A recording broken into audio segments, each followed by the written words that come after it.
हरे कृष्णा। सब लोग कैसे हैं? आप लोग अच्छे हैं? कृपया अपना वीडियो ऑन कर लीजिए ताकि मैं आपका हंसता खेलता चेहरा देख सकूं, हंसता मुस्कुराता हुआ चेहरा। ओम अज्ञानतिमिरान्धस्य ज्ञानांजनशलाकया चक्षुर्मीलितं येन तस्मै श्री गुरुवे नमः। जय श्री कृष्ण चैतन्य प्रभु नित्यानंद श्री अद्वैत गदाधर श्रीवास आदि गौर। हरे कृष्णा कृष्ण कृष्णा हरे हरे, हरे राम राम राम हरे हरे। हरे कृष्णा कृष्ण कृष्णा हरे हरे, हरे राम राम राम हरे हरे। हरे कृष्णा कृष्ण कृष्णा हरे हरे, हरे राम राम राम हरे हरे। हरे कृष्णा। आप सभी प्यारे प्यारे भक्तों का भगवत गीता सरल रूप के सत्र 4 में बहुत बहुत स्वागत है। अभी लगता है आज ऑफिस की वजह से या किन्हीं कारणों से लोग धीरे धीरे ज्वाइन करेंगे, तो पहले हम लोग थोड़ा पीछे का लेंगे और फिर हम उसको धीरे धीरे करके आगे की ओर बढ़ेंगे। तो उसके पहले हम ये जरूर बताना चाहेंगे आपको कि भगवत गीता के महात्म्य में एक उत्तम महात्म्य है। वो क्या है? सर्वोपनिषदो गावो दोग्धा गोपाल नंदनः पार्थो वत्स सुधि भोक्ता दुग्धम गीतामृतम महत्। मतलब यह जो गीतोपनिषद पढ़ रहे हैं आप लोग, जो ये गीता का उपनिषद यानी गीतोपनिषद पढ़ रहे हैं, ये भगवत गीता क्या है? समस्त उपनिषदों का सार है ना। सारे उपनिषदों का सार क्या है? ये भगवत गीता है। ये गाय के तुल्य है और ग्वाल बाल के रूप में विख्यात भगवान कृष्ण इस गाय को दुह रहे हैं, है ना। भगवत गीता में भगवान लगातार बोल रहे हैं ना, तो मतलब वो गाय को दुह रहे हैं इस भगवत गीता में। और अर्जुन बछड़े के समान और सारे विद्वान तथा शुद्ध भक्त भगवत गीता के अमृतमय दूध का पान करने वाले हैं। आप लोग जितने लोग हैं सब भगवत गीता का क्या कर रहे हैं? पान करने वाले हैं। तो बिल्कुल भगवत गीता का पान करने के लिए बिल्कुल तैयार। चलिए धीरे धीरे लोग ज्वाइन भी कर रहे हैं और हम लोग थोड़ा सा आगे बढ़ते हैं। हमने कल क्या पढ़ा था, क्या सुना था, थोड़ा उसको रिकैप देखते हैं। हर कोई खुशियों की तलाश में लगा रहता है। आप जानते हैं हर कोई क्या है? थोड़ा थोड़ा खुशियां ढूंढता है, बटोरने की कोशिश करता है। मनुष्य और पशु के बीच अंतर हमने देखा था। मनुष्य क्या है, पशु क्या है ना। धर्महीन है पशु समाना। तो पशु के समान जो है क्या है? धर्महीन व्यक्ति पशु के समान है, क्योंकि 4 जो क्वालिटीज है पशु और इसमें व्यक्ति में, मनुष्य में, सब में मिलती है ना। तो अगर हम जो है ये चाहते हैं कि हम सब कुछ जितना, अगर हम चाहते हैं कि हम पशु से थोड़ा ऊपर उठे रहें, तो हमें एक बस अंतर है, क्या है कि हमें धर्म पकड़ना चाहिए। तो जो है कहते हैं हमारी समस्याओं के क्या क्या कारण है, हमारे दुखों के कारण क्या है, हमारा ये भी एक पॉइंट है। हमने सुना था परम सुख कहां से प्राप्त होगा, हमने ये भी सुना था। कर्म के बारे में भी हमने थोड़ा सा अवलोकन किया था कि क्या कर्म करने से क्या क्या होता है ना। तो जो है इसमें हम आगे चलते हैं। तो इसमें हम लोगों ने पूरा देखा था कि किस तरह से कर्म हमारे लिए, जो कर्म है वो आज हम लोग देखेंगे थोड़ा और कर्म के बारे में। लेकिन क्या ऐसा कर्म किया जाए जो हमको अच्छे धर्म की तरफ ले चले, यानी कर्म से धर्म बनता है ना। अगर कर्म हमारे अच्छे हैं तो हमारा धर्म भी अच्छा हो जाएगा। तो कैसा कर्म करना चाहिए वो हमें पता चलेगा। हमारे लिए जो धर्म है वो धर्म ऐसा नहीं है कि जिसमें ये बोला जाए कि अरे हिंदू मुस्लिम सिख ईसाई जो है वो धर्म नहीं है। हमारे धर्म क्या है? हमारे धर्म क्या है आज हम लोग सीखेंगे कि असली धर्म क्या है ना। उसको हम लोग देखेंगे आज। तो जो है आज हम बात करेंगे कर्मा में।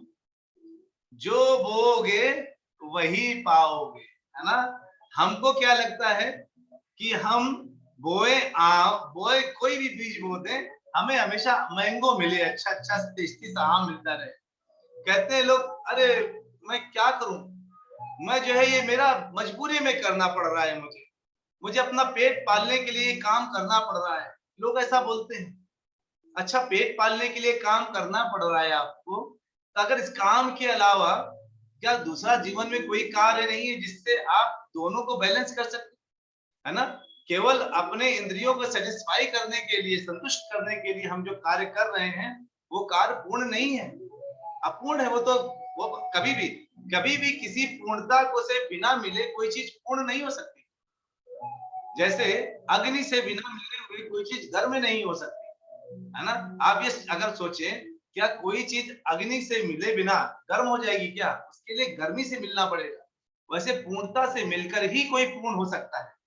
तो हम जो कर्म की बात, जब बहुत भयंकर कर्मा के बारे में देखेंगे, जैसा कर्म होगा उसका रिस्पॉन्स कैसे मिलता है, आज बहुत अच्छा डिस्कशन होने वाला है। आप देखिएगा, कहते हैं, आप जानते हैं रत्नाकर, रत्नाकर कौन थे? रत्नाकर डाकू, रत्नाकर डाकू एक वो डाकू थे जिनके पास केवल और केवल हत्या करके, लूट मार करके लोगों को बस खींचने की, पकड़ने की आदत। मतलब समाओ पैसा मिल जाए, चाहे डकैती से मिले, चाहे लूट मार करके मिले, चाहे जैसे भी। और जो गुरु होता है ना, उसको ऐसे लोगों पर बहुत दया आ जाती है। वो बड़ा दयालु होता है, करुणा का सागर होता है गुरु, करुणा से भरा हुआ व्यक्ति होता है। नारद जी ने उनको देखा और उनसे पूछा कि हे रत्नाकर, तुम ये सब कार्य क्यों कर रहे हो? तो रत्नाकर कहता है कि मेरे परिवार के पालन हेतु मैं सारे कार्य करता हूं। अगर मेरा परिवार पल ही नहीं पाएगा मुझसे आगे जो है, तो मैं कैसे, मुझे बस अगर बैठ गया ये सब नहीं करूंगा तो मेरा परिवार मैं पाल नहीं सकता। नारद जी कहते हैं, अच्छा, और जो है क्या दूसरा कोई साधन नहीं है, कोई मार्ग नहीं? कहे नहीं, मुझे तो बस यही करना आता है, लूट पाट करना आता है, डकैती करना आता है। कहे लेकिन इससे तो तुम पाप के भागीदारी बन जाओगे। कहे अब पाप के धारी भागी, पाप पुण्य मुझे पता नहीं, बस मेरे परिवार का पेट भरना चाहिए। तो नारद मुनि कहते हैं कि ठीक है, एक काम करो, तुम घर जाना, घर जाकर के ये पूछना कि अगर मैं पाप का भागीदारी बना तो कोई मेरे साथ चलेगा क्या?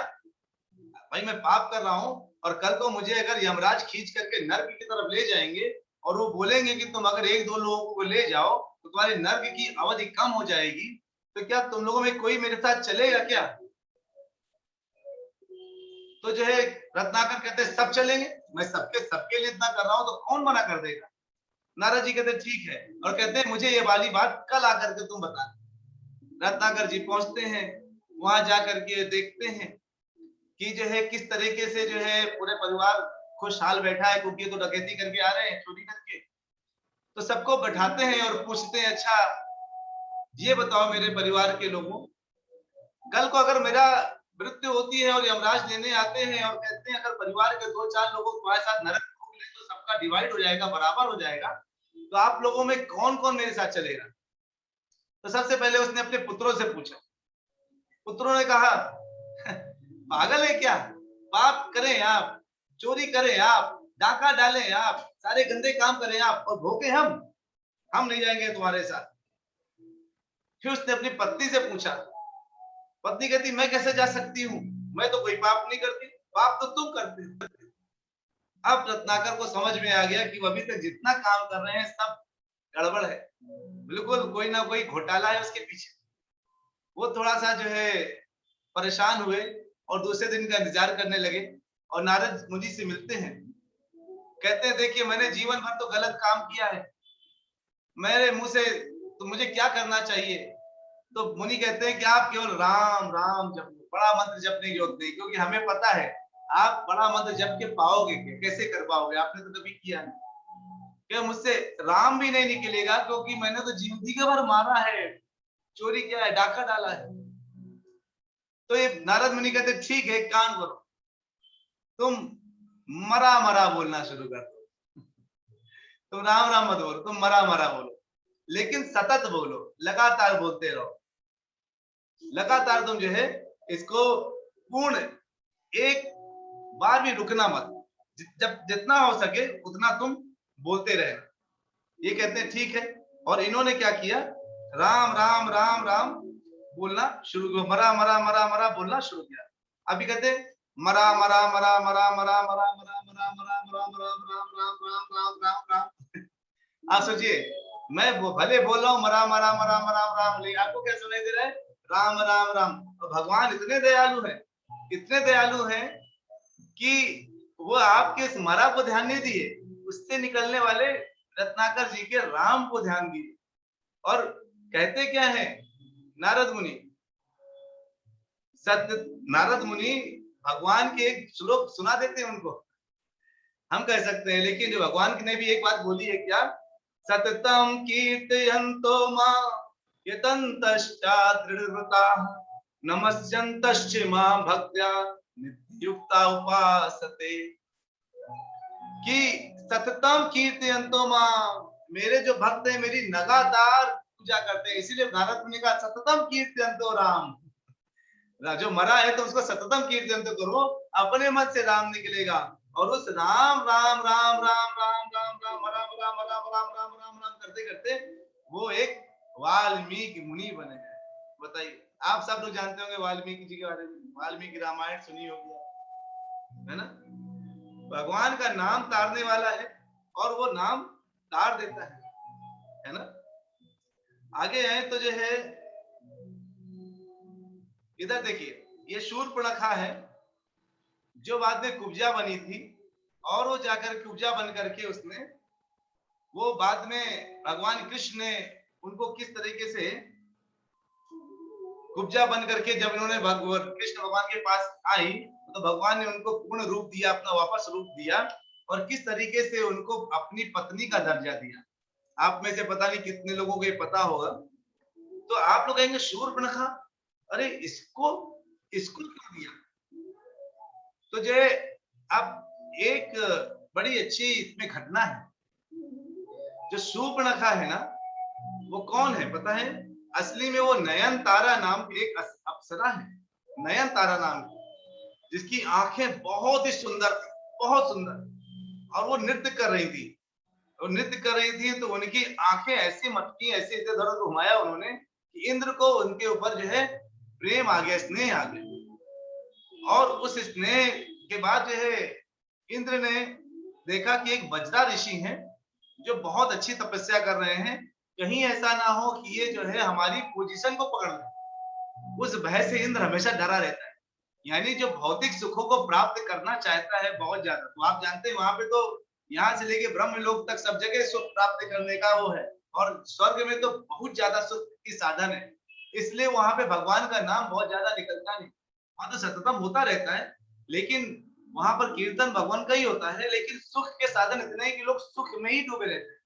अब इंद्र को लगा मेरी गद्दी ना खींच ले, तो ब्रिजा ऋषि जो नीचे बैठे हुए हैं इनकी तपस्या भंग करनी चाहिए। उन्होंने नयन तारा से बोला कि तुम जाओ, जिनको जो अभी ज्वाइन किए नयन तारा शूर्पणखा है, तो नयन तारा जो है इसे कहते हैं तुम जो है जाओ और इनका तपस्या भंग कर दो। तो नयन तारा ने बोला ठीक है जैसा आप चाहें, और नयन तारा ने क्या किया, उनकी तपस्या भंग कर दी।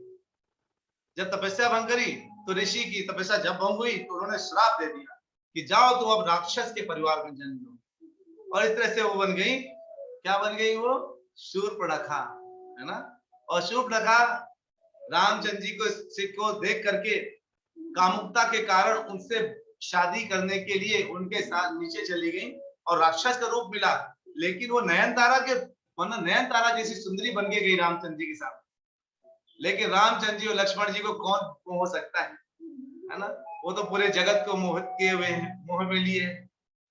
तो जो है जब उनको नहीं मोह पाए और समझ गई कि ये तब नहीं चला, तो सीता पर अटैक करने लगी, और सीता जी पर जब अटैक करने लगी तो लक्ष्मण जी ने उनके नाक कान काट दिए।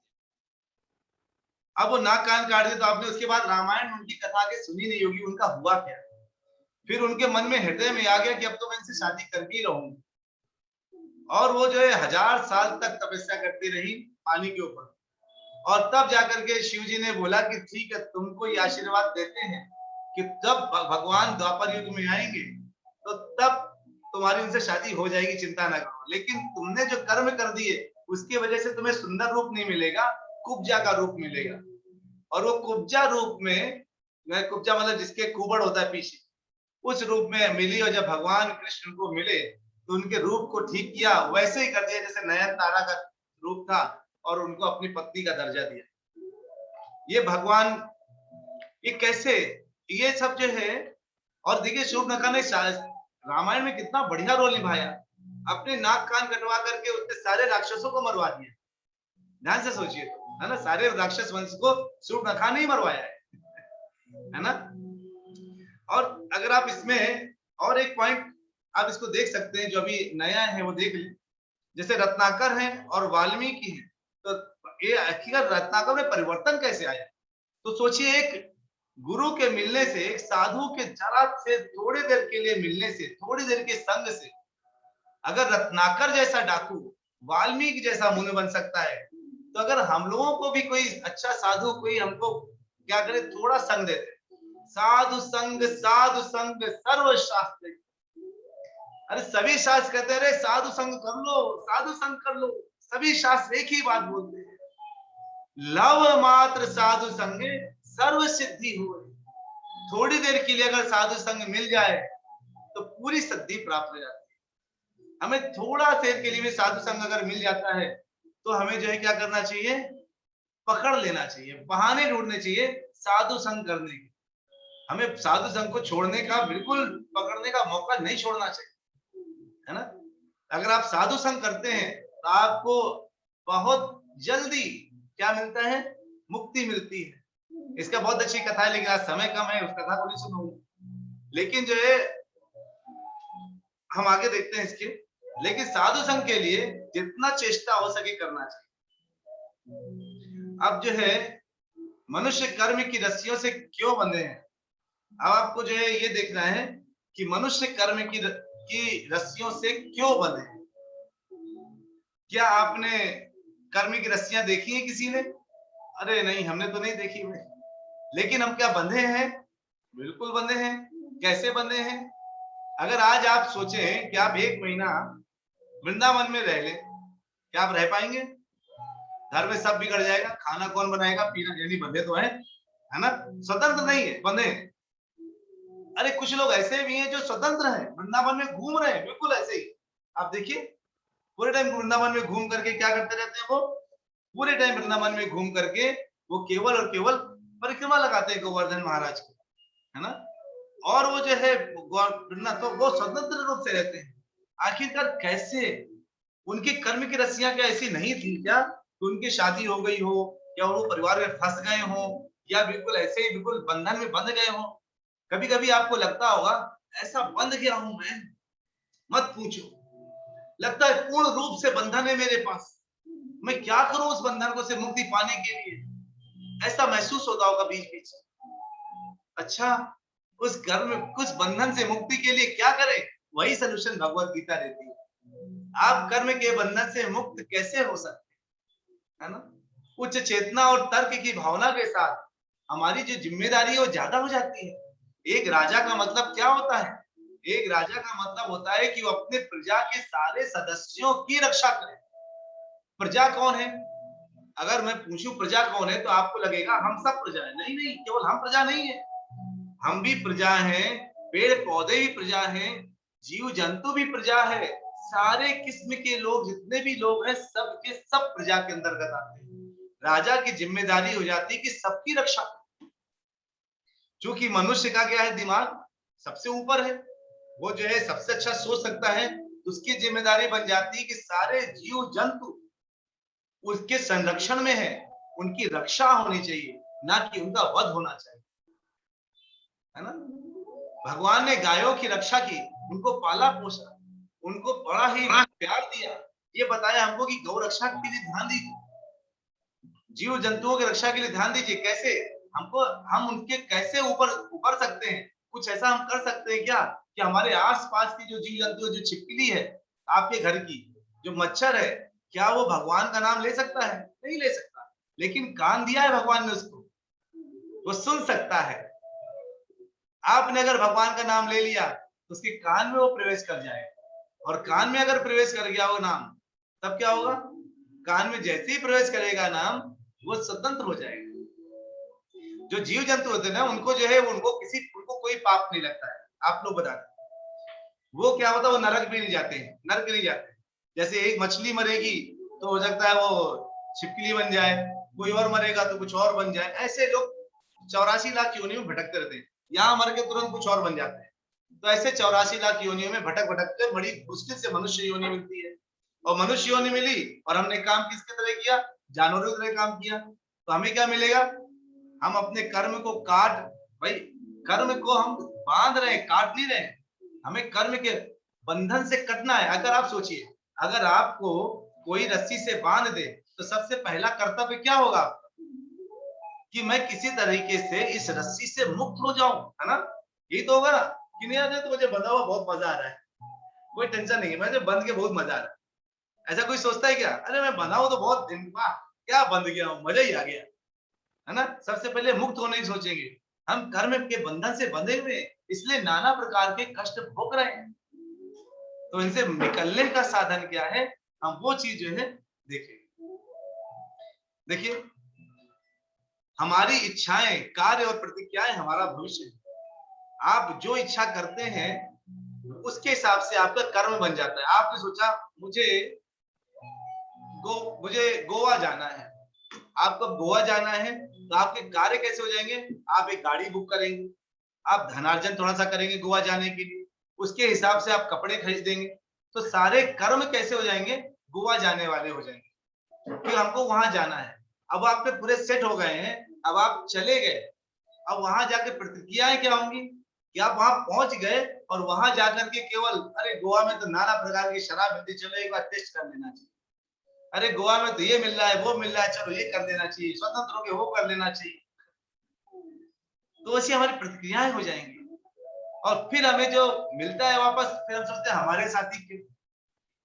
हम वहीं पे अगर वृंदावन जाने का प्लान करेंगे तो माताएं साड़ी खरीदेंगी, प्रभु जी लोग धोती धोती कुर्ता खरीदेंगे। उनका प्लान पूरा रहेगा कि मैं धोती कुर्ता और साड़ी खरीद करके हमको ऐसे जाना चाहिए। वो किसी भी तरीके से ये वो क्रिएट नहीं करेंगे। जैसे गोवा जाने के लिए माताएं साड़ी नहीं खरीदेंगी, वो दूसरे वस्त्र खरीदेंगे गोवा जाने के। तो कार्य बदल गए, क्रिया जो आप करे तो बदल गए, अपने मन से बदल गए। तो कहते हैं कि मानव जीवन सबसे अच्छा है क्योंकि ये हमें आध्यात्मिक प्रगति करने के लिए उच्च बुद्धि प्रदान करता है। हमारी बुद्धि कैसी है? भौतिकता से जुड़ी हुई है। सारी चीजें हमें सुख की तलाश में हम इतने फंस गए हैं कि सोने से लेके जगने से लेके खाने पीने रहने सब कुछ के लिए हम सुख ढूंढते हैं, तो हमारी बुद्धि बिल्कुल फंस जाती है। और इसको क्या है, बुद्धि इतनी ऊंची है कि ये कुछ ना कुछ स्पेशल करने के लिए आपकी हमारे जीवन की गुणवत्ता, स्वास्थ्य, धन, बुद्धि और शारीरिक बनावट के संदर्भ में हमारे पिछले कर्म कार्यों का परिणाम है ना। कोई देखिए, किसी परिवार में जन्म लेता है तो कोई लंगड़ा पैदा होता है, जन्मान पैदा होता है ना, विकलांग पैदा होता है। कोई लोग बहुत सुंदर पैदा होते हैं कि देख के मजा आ जाए, क्या सुंदर है, क्या क्यों ऐसा? अब वो कहे भगवान को दोष दे, क्या भगवान इतने ज्यादा अंतर देखने वाले हैं क्या? भगवान कहते हैं अहम बीज प्रदापिता, तो सबके बीज प्रदापिता जब भगवान है तो संतानें इतनी ऊपर खाबड़ कैसे हो गई? मतलब इतना अंतर कैसे आ गया? क्योंकि भगवान, आप बताइए, अगर कोई क्लास में टॉपर हो और कोई क्लास में फेलियर हो, एक कंपनी आए रिक्रूट करने के लिए, तो किसको लेगी? वो टॉपर को लेगी, लिमिटेड सीट्स। फेलियर को नहीं लेगी जो फेल हो गया। वैसे ही दो जगत है, भौतिक जगत और आध्यात्मिक जगत। भौतिक जगत में आप कितना भी अच्छा कर ले, भगवान को कोई फर्क नहीं पड़ता, आपका आध्यात्मिक अकाउंट नहीं खुलता। जो लोग पहली बार इधर ज्वाइन किए हैं उनको मैं बता दूं, आप लोगों ने अपना अपना आध्यात्मिक अकाउंट खोल लिया है, और वो आध्यात्मिक अकाउंट खोल करके आप बैठ गए। अब जितना नाम ले रहे हैं आप, जितनी कथाएं सुन रहे हैं आप, वो सब अकाउंट में जमा हो रहा है, और वो अकाउंट में पैसा भरता जा रहा है, आध्यात्मिक मनी भरता जा रहा है। और उसकी वजह से क्या, वो अमाउंट जितना बढ़ेगा उतना आप उतना ऊंचाई पे जाते चले जाएंगे। जस्ट इमेजिन करिए, मान लीजिए कि 10,000 का डीजल लगेगा यहाँ से दिल्ली जाने के लिए, बेंगलोर से दिल्ली के लिए, जस्ट सोचिए, और आपके पास केवल 5,000 रुपए हैं, तो क्या आप दिल्ली जा सकते हैं? नहीं जा सकते। 5,000 रुपए में तो आप 20 तक ही जाएंगे, कहीं बीच में रुक जाएंगे। वैसे ही जितना आपने नाम जमा किया होगा गोलोक जाने के लिए, वैकुंठ जाने के लिए, अगर डीजल, भाई फ्लाइट आएगी वहां से, तो फ्लाइट है या पेट्रोल आपको भराना है। अच्छा, पैसे कौन से? जो तुमने आध्यात्मिक अकाउंट में जो पैसे जोड़े हैं वो निकाल लो। आध्यात्मिक अकाउंट में कौन से पैसे? हरे कृष्ण कृष्ण कृष्ण हरे हरे, हरे राम राम राम हरे हरे। ये जो अकाउंट में आपने पैसे जोड़े हैं, इसको आप निकाल लो। अच्छा, जितनी कथाएं सुनी है वो जमा हो गई, पॉइंट्स मिल रहे हैं, और आपके 2,000 पॉइंट्स में आप गोलोक पहुंचोगे, 1,000 पॉइंट में आप जो है ब्रह्मलोक तक पहुंचोगे, और अगर 500 पॉइंट है तो स्वर्गलोक तक पहुंचोगे।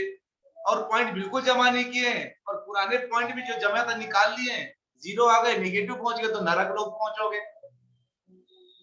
अब आपने कहा, अरे मैंने तो क्या किया था? हाँ, मैंने वो 6 दिन का सत्र सुना था, उसके बाद मैंने regular Bhagavad Gita class join कर ली थी, और भागवतम सुनना शुरू कर दिया था, और मैंने जपा सेशन भी शुरू कर दिया था।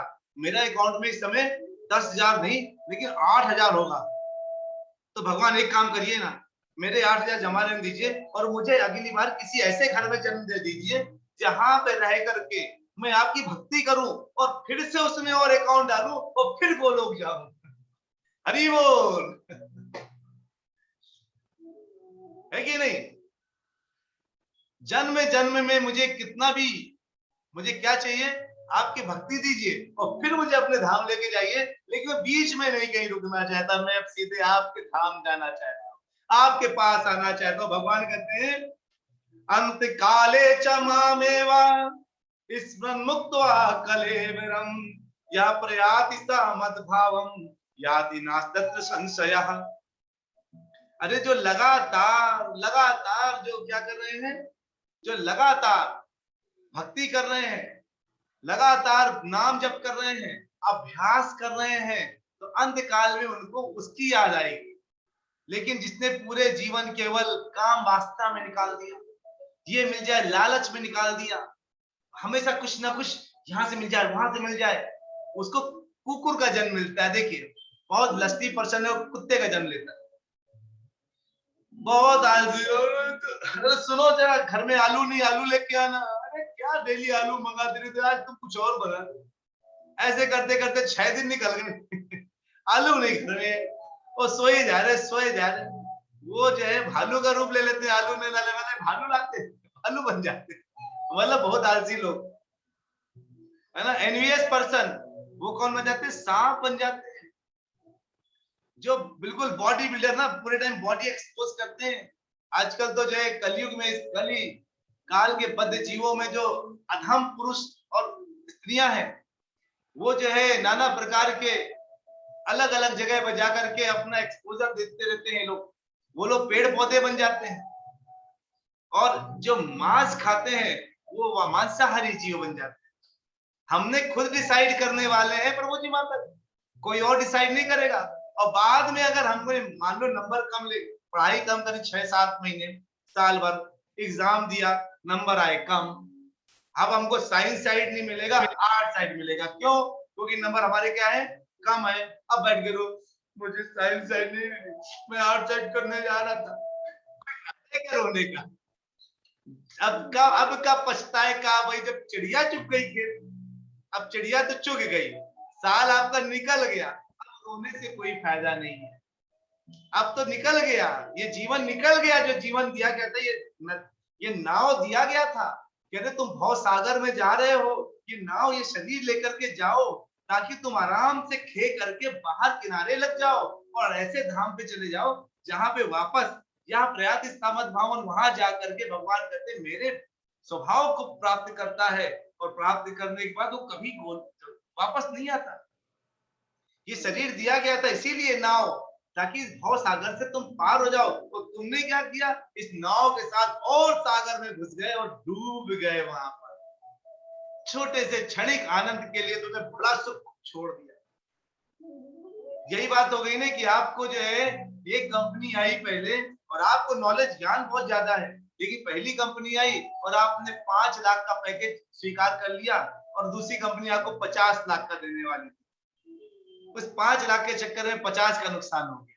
वो यही होता है ना।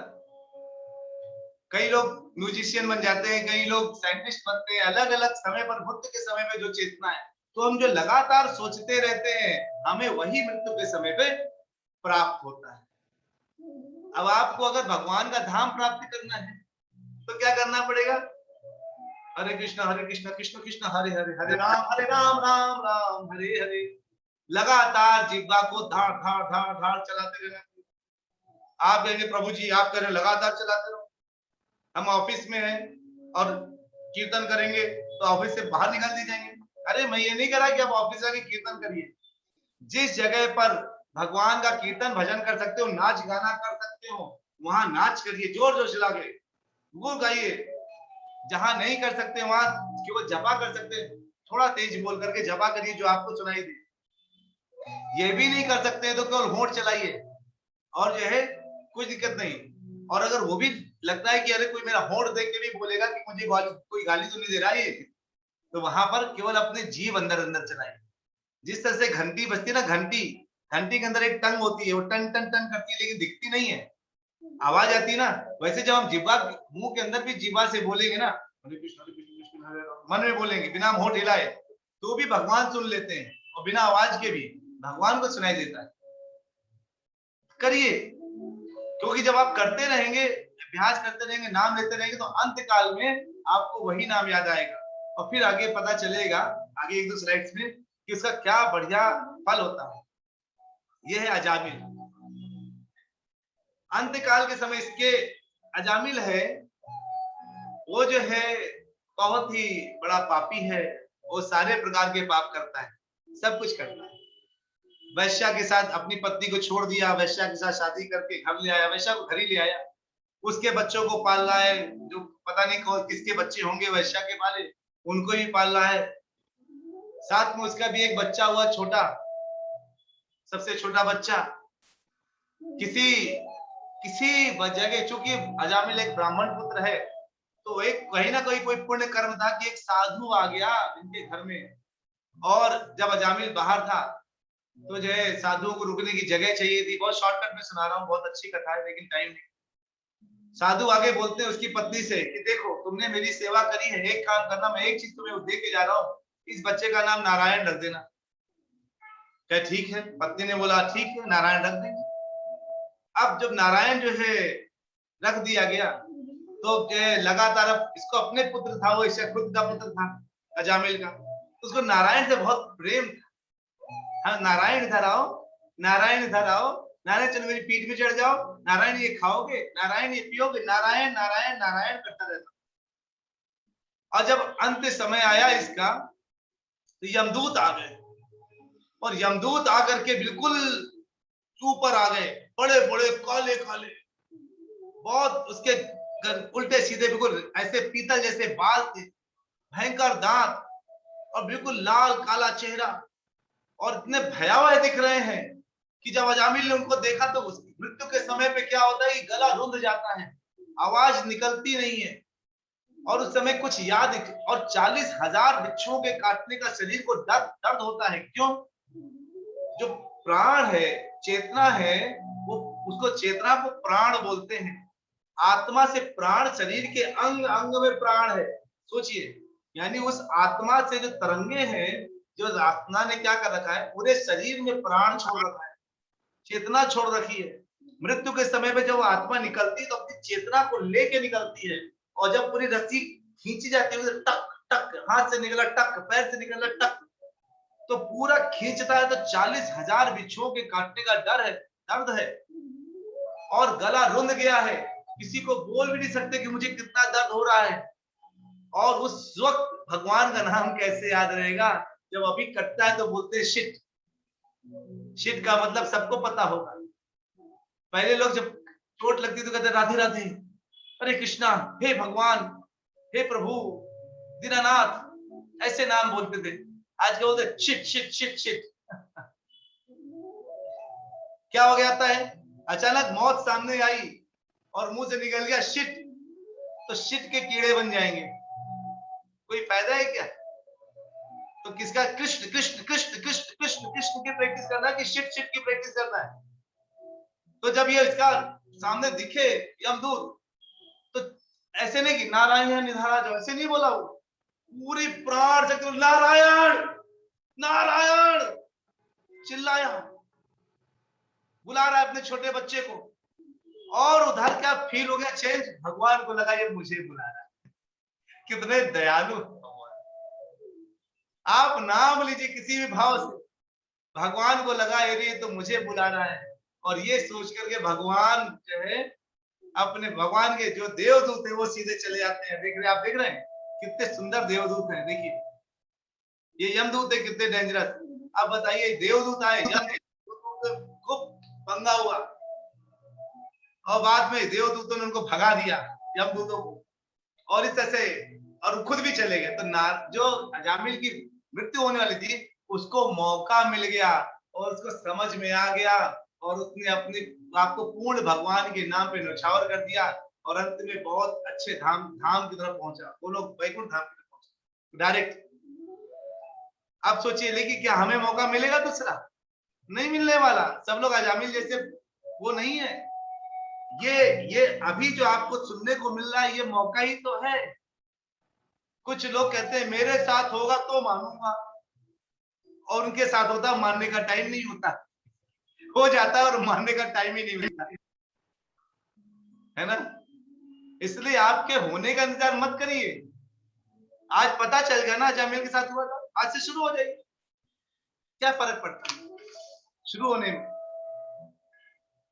तो जो है तब ये जीवन इतना अशुद्ध हो गया है, ये जीवन इतना जो है पापमय हो गया है, इस जीवन को कैसे शुद्ध करेंगे? कॉमिक्स पढ़ करके, नॉवेल नॉवेल नॉवेल नॉवेल पढ़ करके, मूवीज देख करके शुद्ध हो जाएगा, है ना? उससे कैसे शुद्ध होगा? एक अशुद्ध चीज से कोई चीज शुद्ध हो सकती है क्या? आप गंगा जल से शुद्ध हो सकते हैं, नॉर्मल पानी से शुद्ध तो ना हो सकते, गटर के पानी से। अगर गटर के पानी से ही शुद्ध होना होता तो आप जो है नॉर्मल पानी, तो जो गटर पानी काम कर जाता है। टीवी सीरियल्स, पिक्चर्स, फिल्मी उल्टे सीधे गाने, ये गटर का पानी तो है, इससे शुद्धता तो नहीं मिलने वाली।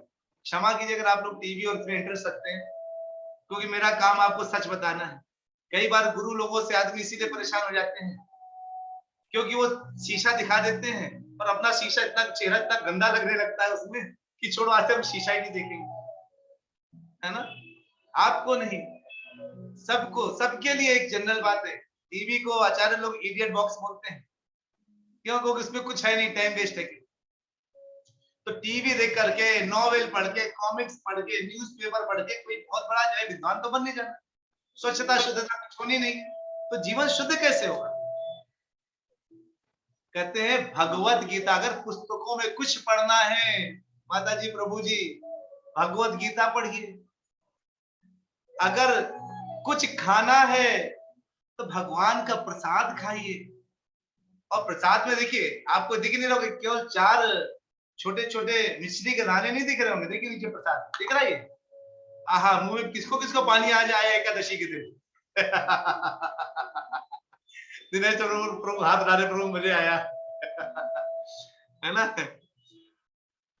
ये प्रसाद जो है, देखिए मतलब ये प्रसाद है, ये छोटा मोटा प्रसाद नहीं। कभी इस कौन में जाके खाइए, जहां तक गला भर जाएगा तब भी खाना खत्म नहीं होगा, प्रसाद खत्म नहीं होगा, है ना?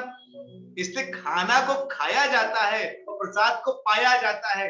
वो ये नहीं कहता मैं प्रसाद खा रहा हूं, क्योंकि इसको आप पा रहे हैं आनंद के साथ और खा रहे हैं जीने के लिए। इसलिए खाना खाया जाता है, प्रसाद पाया जाता है ना? तो जो है अगर संगत करना है तो दादू बाजू की संगत मत करिए। अरे ऐसे लोगों की संगत मत करिए जो चुगली कर रहे हो, निंदा रस का जो आनंद ले रहे हो। ऐसे जो है, ऐसे लोगों का जो है संग मत करिए। भगवत भक्तों का संग करिए, वैष्णवों का संग करिए। अरे उन्हीं से उद्धार होने वाला है, वो खींच के ले जाएंगे आपको। जो दलदल में खुद डूबा है, क्या आपको दलदल से उबार सकता है क्या? अगर हम दो लोग दलदल में हैं तो दोनों एक दूसरे को निकालेंगे तो और गिर जाएंगे। कौन निकाल सकता है? जो बाहर खड़ा हो। और गुरु इस दलदल से बाहर है, वो आपको खींच सकता है। शास्त्र खींच सकते हैं। आपके दोस्त यार जो वैष्णव हैं, जो ऐसे लोग हैं जो जिनको आपने बनाया, अपने साथ रखा है संग में, वो खींच सकते हैं। अगर वो वैष्णव है, एसोसिएशन संगत किसकी लेनी है? फूक फूक के कदम रखिए प्रभु जी माता जी, क्योंकि जीवन आपका है और झेलना आपको है। आपका कर्म आपको झेलने देगा, पड़ोसी को नहीं झेलने देगा। हम जो करेंगे, आप सोचिए, आप ज्यादा खाते हैं तो पेट पड़ोसी का खराब हो जाता है क्या? नहीं। ज्यादा खाते तो बदहजमी खुद को होती है ना, है ना?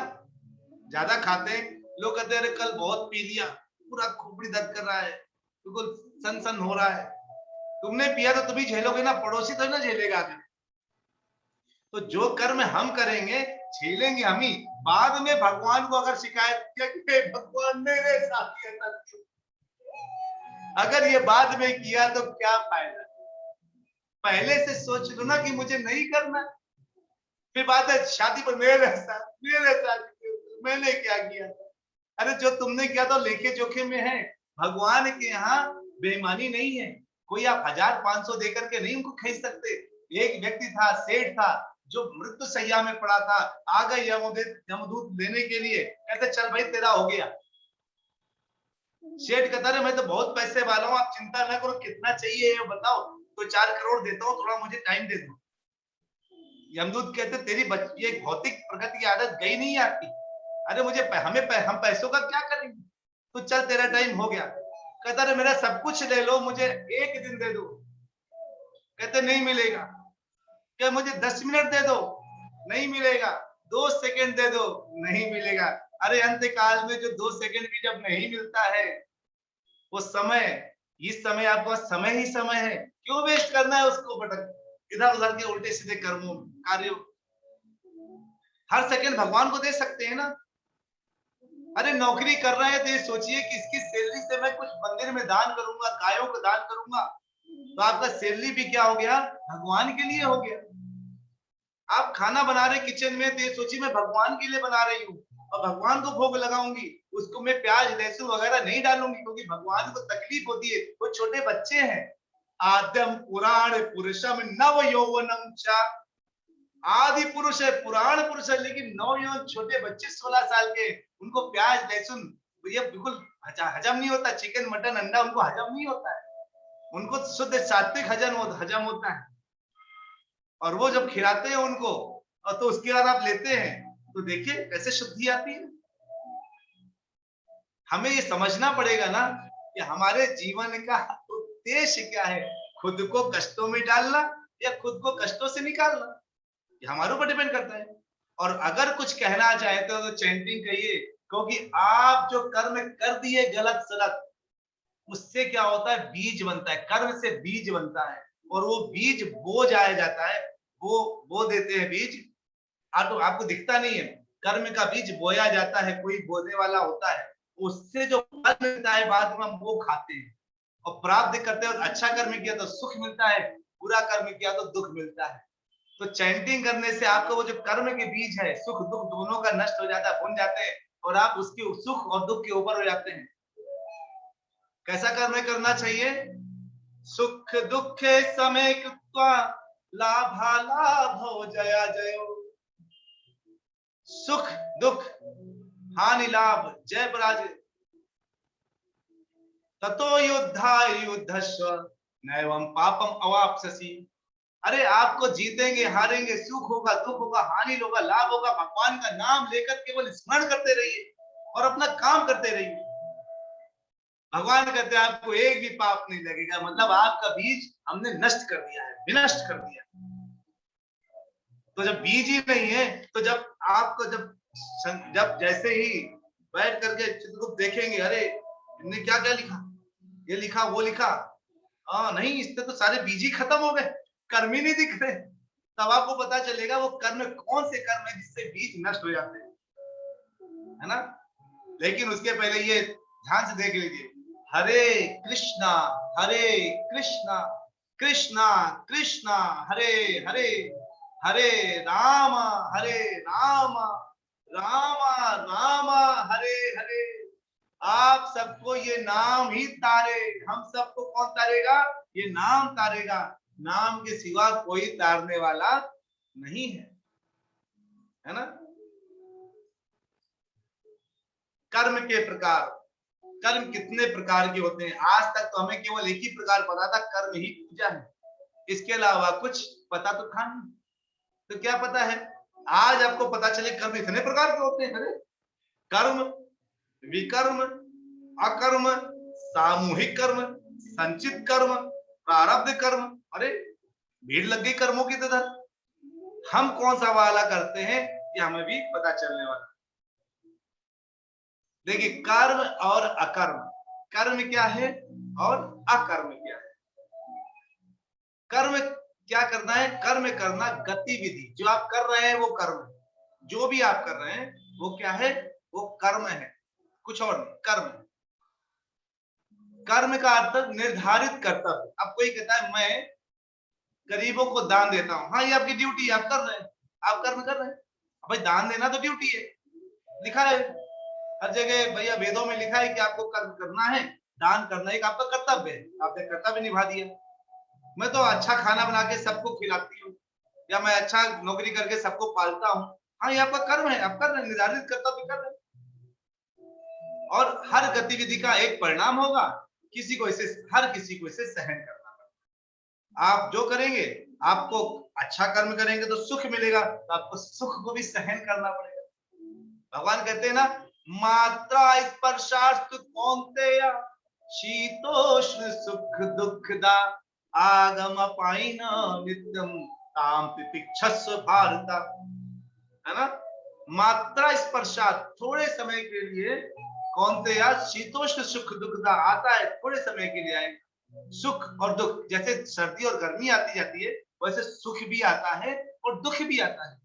ऐसा नहीं कि पूरे जीवन किसी ने केवल दुख भेजा झेला हो, कभी जीवन में सुख आया ही ना हो, और ऐसा भी नहीं कि पूरे जीवन सुख भेजा हो, कभी जीवन में दुख ना आया हो। कहते हैं वो क्षणिक है, मात्रा स्पर्शा, थोड़े समय के लिए। तो कहते हैं ताम तितिक्षस्व भारत, इसको सहना सीख। तो जो आप कर्म कर रहे हैं वो आपको सहन करना पड़ता है, सुख को भी सहन करना पड़ता है, दुख को भी सहन करना पड़ता है। हम गतिविधि करते हैं और परिणाम भुगतते हैं या आनंद लेते हैं, जो भी गतिविधि करेंगे। जैसे पुलिस वाले अपना कर्तव्य निभा रहे हैं, वो बस कर्म करने की ड्यूटी कर रहे हैं बस। हाँ जी मेरी तो ये ड्यूटी है जी, मैं ड्यूटी समझ के करता हूँ। अच्छा, बहुत अच्छा करिए, जितना कर सकते हो करिए। अकर्म क्या है? थोड़ा उल्टा है। शास्त्रों के अनुसार जो कुछ कर्म करते हैं वो अकर्म हो जाता है। जैसे ऐसी गतिविधियां जो कर्म प्रक्रिया का कारण नहीं बनती, यानी जिसके कर्म जल जाते हैं, भुन जाते हैं, चले जाते हैं, तो अभी मैं बताऊंगा आप अकर्म कैसे कर सकते हैं। ऐसी गतिविधियां जिनके लिए लोगों को कोई प्रक्रिया नहीं सहनी पड़ती। सोचिए कितना मजा आ गया, अरे वाह मैंने कर्म कर दिया और फल ही नहीं झेलना पड़ा, यानी मैंने जो कर्म किया वो क्या हुआ, वो मुझे झेलना नहीं पड़ रहा, वो मुझे उल्टा मेरे पास नहीं आ रहा। कर्म जो मनुष्य को जन्म मरण के चक्कर से मुक्त कर सकते हैं, वाह क्या है यह कर्म, ये पता चलेगा तो मजा आएगा।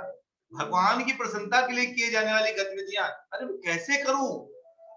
अब मैं बताता हूं, आप सुबह से शाम तक कैसे कर्म को अकर्म में कन्वर्ट कर सकते हैं। यानी इसके लिए आपको जंगल जाने की जरूरत नहीं है।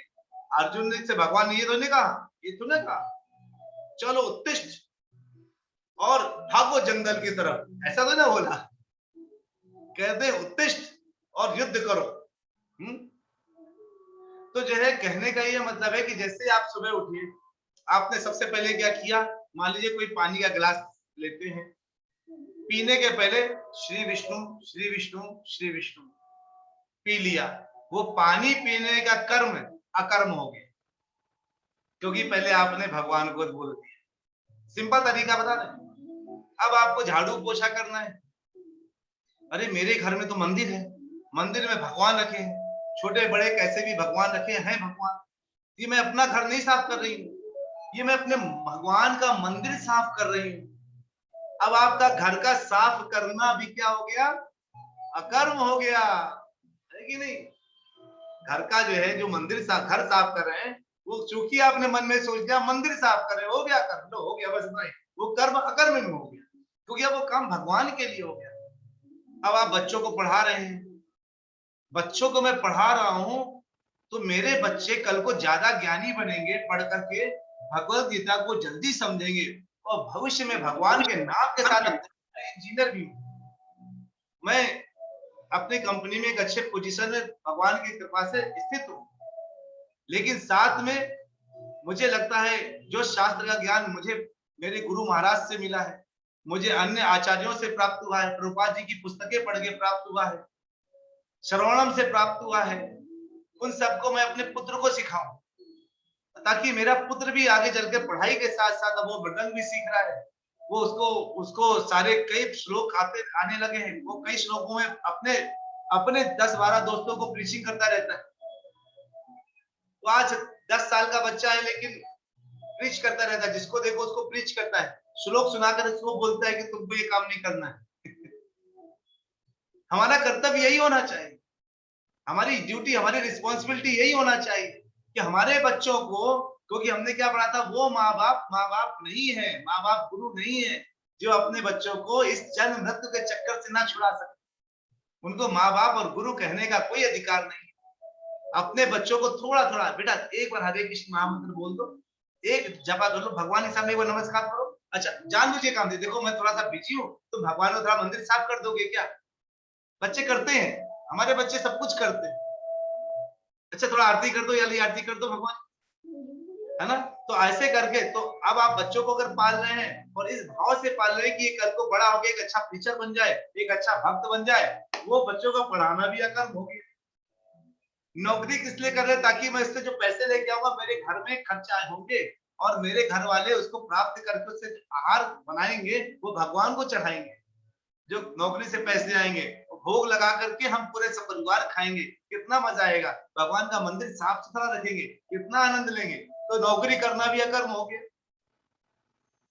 काम सारे वही है, केवल भगवान का नाम जोड़ देना है चिंतन में, बस सारे काम वही करने हैं, कुछ नया नहीं करना। अब बताइए, सिंपल है कि मुश्किल है? आसान है ना, कठिन नहीं है, लेकिन तब भी कर पाना बहुत कठिन है। सुनने में आसान है, करना बहुत मुश्किल है। ये धीरे धीरे अभ्यास होगा, इसलिए घबराइएगा, थोड़ा थोड़ा अभ्यास करिए, आपको सब कुछ आराम से मिलेगा। कहते हैं विकर्म क्या है? विकर्म कर्मणो, अगर आप ध्यान से देखिए 4.17 श्लोक है, क्या लिखा है? कर्मणो ही अपि बोधव्यम, बोधव्यम च विकर्मणः, अकर्मणश्च बोधव्यम, गहना कर्मणो गति। भगवान ने गाया है, हमें भगवत गीता को गा करके पढ़ना चाहिए, बड़े प्यार से पढ़ना चाहिए, जल्दबाजी नहीं। कहते हैं कर्मणो ही बोधव्यम, हमें कर्म की बारीकियों को बहुत अच्छे से समझना चाहिए, बहुत अच्छे से, क्योंकि मनुष्य को क्या चाहिए? ठीक ठीक से जाने कि कर्म क्या है, अकर्म क्या है और विकर्म क्या है। अब आपको ठीक ठीक से समझ आ रहा है अकर्म क्या है, विकर्म, कर्म और अकर्म समझ आ गया। अब विकर्म क्या है? जब आप प्रकृति के नियमों के खिलाफ अवैध गतिविधियां करते हैं, तो वो क्या है? विकर्म है। प्रकृति के नियम क्या है? प्रकृति के नियम है आप सबकी जो है रक्षा करें, है ना? आप रक्षा करें, ये प्रकृति का नियम है, जीवों की रक्षा करें। आपसे जो है, जो आपके लिए खाद्य पदार्थ है वही खाएं, किसी और का हिस्सा ना लें। आपके लिए खाद्य पदार्थ क्या है? आपके लिए खाद्य पदार्थ है दाल, चावल, ये सब कुछ उगता है ना, यानी जो वृक्षों से उग रहा है वो आप खा पी सकते हैं। और उनमें भी कई में ऐसे तत्व है जो आपके तमस को बढ़ाते हैं, उनको छोड़ देना चाहिए। जैसे प्याज है, आप काटेंगे, फ्रिज में रखिए, फ्रिज पूरा बदबू मारने लगता है, वही प्याज शरीर के अंदर जाएगा तो क्या हाल होगा? पूरा शरीर बदबू मारने लगेगा अंदर में। फिर हमारे चेतना में थोड़ा सा धूमिलता आती है, और हमें जल्दी जल्दी दुख, जल्दी जल्दी गुस्सा आता है। आप ध्यान से देखिए, ऐसे जो है अगर हम लोग आहार को कंट्रोल नहीं करते, ऐसे तमस वाले खाना को खाते हैं, हमारा जल्दी जल्दी क्रोध और जल्दी, लेकिन अगर आप लोग खाते हैं तो मैं ये नहीं करा कि कल से छोड़ दीजिए मैं आपको छोड़ने के लिए नहीं बोल रहा, उसके बारे में बता रहा हूँ, है ना। आप ये मत बोलिए कि अरे अब तो इनकी कथा नहीं सुनेगी, तो कहते ये भी छोड़ दो वो भी छोड़ दो नहीं नहीं, जानकारी होनी चाहिए, जानकारी ही बचाव है। जानकारी होगी तो आपको पता है कि वहां जाने से, रेड लाइट क्रॉस करने से, अगर रेड लाइट है और ग्रीन नहीं हुआ, आपने क्रॉस कर दिया तो पुलिस वाला पकड़ लेगा, मैंने आपको बता दिया। अब आप क्रॉस करिए, नहीं है पुलिस वाला तो क्या टेंशन है, क्रॉस करते रहिए, कौन रोक रहा है करके, नहीं नहीं करना है, लेकिन बस ध्यान देना पुलिस वाला नहीं होना चाहिए, पुलिस वाला मिल गया तो पकड़ लेगा बस। अब यहाँ भौतिक में और आध्यात्मिक में क्या है, भौतिक में सब कुछ दिखाई देता है, आप पुलिस वाले से बच के निकल सकते हैं, आध्यात्मिक में कुछ दिखता नहीं है। अब हम कमरे के अंदर चोरी चोरी चुपके चुपके कुछ गलत काम कर रहे हो और हमको लग रहा है हमें कोई देख नहीं रहा, पवन देवता है वहां पर आपके पास, सूर्य देवता का प्रकाश है, वो देख रहे हैं, वो रिपोर्ट भेजते हैं, और छोड़िए बाकी जो अंदर अंदर परमात्मा रूप में भगवान बैठे हैं वो रिकॉर्ड लिखने के लिए, और सीधे कहते हैं भेजो भेजो रिपोर्ट भेजो, अच्छा काम किए गलत काम किए। तो कहते हैं प्रकृति के खिलाफ, नियमों के खिलाफ नहीं कार्य करना चाहिए, प्रत्येक गतिविधि जो वैदिक निषेधाज्ञा की उपेक्षा या विरोध करती है वो नहीं करना चाहिए। धर्म के खिलाफ की गई विकृत कार्रवाई, धर्म क्या है, भगवान की प्रसन्नता के लिए किया गया कर्म ही धर्म है और कोई धर्म नहीं।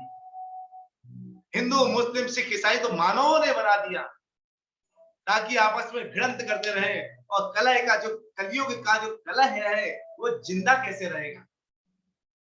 हिंदुओं में भी कई जातियां बना दी, अरे तुम ब्राह्मण हो, तुम ये हो, तुम वो हो, ब्राह्मण क्षत्रिय वैश्य शूद्र सब लोग तुम लोग ये हो बनो। अब उसके अंदर भी बिल्कुल ऐसे, ब्राह्मणों में तुम द्विवेदी हो, तुम तिवारी हो, तुम फलाना हो, तुम ढिकाना हो इतने टुकड़ों में समाज को बांट दिया कि जो है समाज आपस में झगड़ते रहते, मैं बड़ा पंडित तुम बड़ा पंडित, बस इसी में झगड़ जाएंगे, है ना। तो कहते हैं शासन के कानून और प्रगति के नियमों के खिलाफ निषिद्ध या पापपूर्ण गतिविधियां नहीं करना चाहिए। पापपूर्ण गतिविधियां क्या क्या है हम आगे सीखेंगे, देखेंगे, है ना। अब सामूहिक कर्म क्या आती है, त्रासदियां और आपदाएं, जैसे अभी क्या हुआ, कोरोना आया, एक साथ बिल्कुल हजारों हजार की तादाद में मारना शुरू किया, ये सामूहिक प्रतिक्रिया है। ऐसा लगता है जैसे प्रकृति कितनी क्रूर हो गई है, भगवान कितने क्रूर हो गए हैं, अरे नहीं भगवान क्रूर नहीं है, उनको तो वो तो उनको मतलब ही नहीं, वो देखते भी नहीं है। आप कहेंगे मुझे चोरी करना है, भगवान आपसे कहेंगे लो मैं तुम्हें बुद्धि देता हूँ चोरी करने की, तो अच्छे से चोरी करके आना।